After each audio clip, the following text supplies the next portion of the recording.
हरे कृष्णा। राधे राधे। अनंत चतुर्दशी व्रत कथा।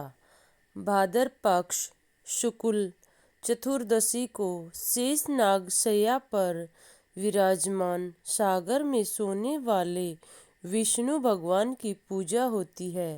पूजा के अंत में इस तरह मंत्र का उच्चारण करना चाहिए।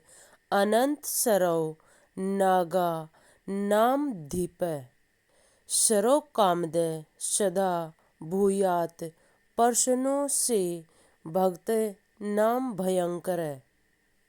यहाँ विष्णु का कृष्ण रूप है और शेषनाग काल रूप में विद्यमान रहते हैं, इसलिए दोनों की पूजा इसमें सम्मिलित की जाती है। इस व्रत की पूजा विधि नित्य क्रिया और स्नान आदि से निवृत्त होकर चौकी के ऊपर मंडप बनाकर उसमें अक्षत सहित कुशा के साथ कणों से शेषनाग भगवान की प्रतिमा की पूजा होती है।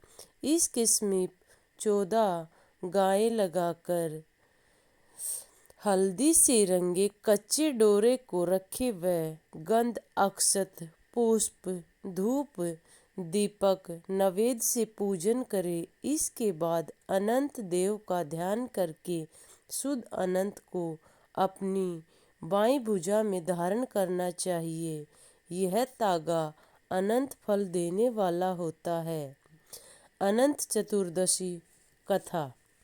धर्मराज युधिष्ठिर ने जब राजसूय यज्ञ किया, उस समय यज्ञ मंडप इतना मनोरम बनाया गया कि जल स्थल की भिन्नता भी अलग स्पष्ट नहीं हो रही थी। इतने मनोरम दृश्य थे कि कहीं प्रकृति अनुभूति होती तो कहीं दीवारों पर पानी जैसा एहसास होता। जमीन पर भी कहीं दीवारों के झरने महसूस होते तो कहीं तालाब। इस तरह दुर्योधन भी वहाँ यह सब देखने के लिए आए थे। इस तरह वह राजमहल में घूमते घूमते एक जगह पर पानी था, परंतु उन्हें ऐसी भूमि समझकर पैर बढ़ा दिया और उस पानी में गिर गए। यह सब द्रौपदी देख रही थी और उनसे उपहास करते हुए बोली, अंधे का पुत्र अंधा।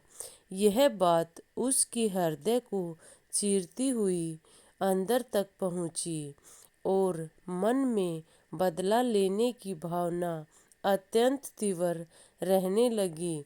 उसने मन में ठान लिया कि वह द्रौपदी से इस उपहास का बदला लेकर रहेगा।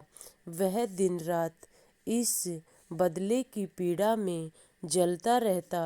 कुछ दिनों पश्चात उसने यह घटना अपने मामा शुकनी व मित्र कर्ण से बताई।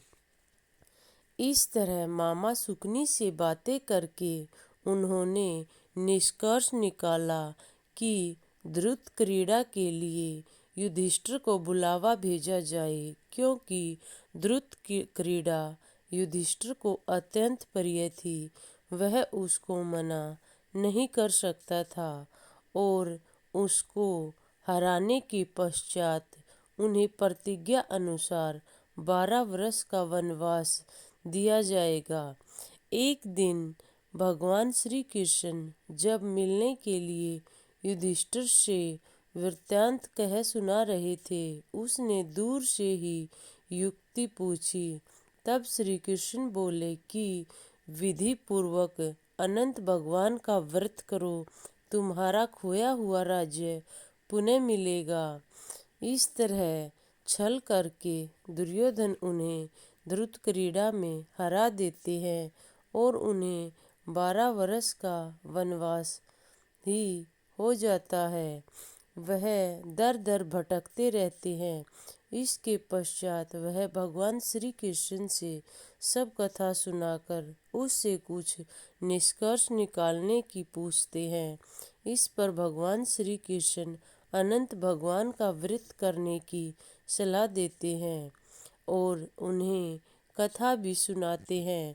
प्राचीन काल में एक सुवंत नामक ब्राह्मण ने सुशीला नाम की कन्या से विवाह किया।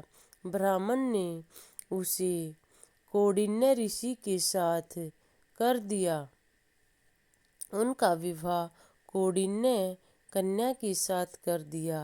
कौंडिन्य ऋषि सुशीला को लेकर अपने आश्रम की तरफ चले।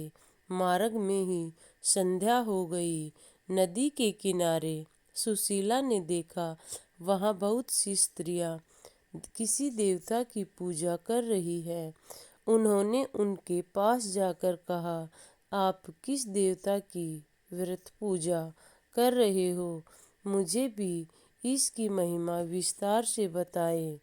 तब वह सब सुनकर सुशीला ने भी मन में निश्चय किया कि वह भी व्रत का अनुष्ठान करेगी और 14 गांठों वाला डोरा हाथ पर बांध लेती है। डोरे का रहस्य पूछा। सुशीला ने जब यह सब हाल अपने पति को सुनाया तो कौंडिन्य ने इस पर विश्वास नहीं किया और उस डोरे को तोड़कर अग्नि में डाल दिया। इससे भगवान अत्यंत अपमानित हुए और परिणाम यह हुआ, ऋषि सुखी न रह सका। उसकी सारी धन दौलत समाप्त हो गई। उसके जीवन में अनेक कष्टों का आगमन होने लगा। वह दिन प्रतिदिन दरिद्र और दुखी रहने लगा। उन्होंने सुशीला से इसका कारण पूछा। तब उन्होंने अनंत डोरे की याद दिलाई। इसका पश्चाताप करने के लिए कौंडिन्य ऋषि दर दर भटकने लगे और वनवास की तरह जीवन यापन करने लगे। वन में वह डोरे को ढूंढते हुए जा रहे थे। तभी उन्हें भ्रमण करते हुए एक स्थान पर यह डोरा मिल गया। तब अनंत भगवान के भी उन्हें दर्शन हुए और बोले, कौंडिन्य, तुमने मेरा अपमान किया है। अब तुझे जीवन में यह कष्ट भोगना होगा। ज्ञान हो गया आपको इस सब का कि मेरा अपमान करने से इंसान को कितना कष्ट भोगना पड़ता है। अनंत का अनुष्ठान 14 वर्ष तक करो।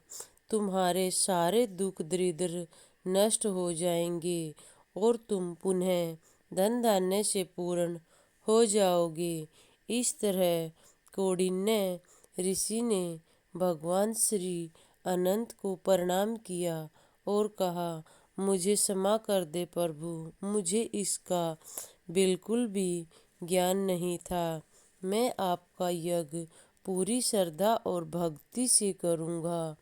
इस तरह निश्चय करके कौंडिन्य वापिस कुटिया में आ जाते हैं और 14 वर्षों तक अनुष्ठान करने के पश्चात उसके जीवन का हर कष्ट समाप्त हो जाता है। इस तरह कौंडिन्य और सुशीला सुखपूर्वक जीवन व्यतीत करते हैं। इसी के साथ जय श्री श्याम, राधे राधे। अगर आपको हमारी ये वीडियो अच्छी लगे तो लाइक और कमेंट ज़रूर करें। जय श्री श्याम, राधे राधे।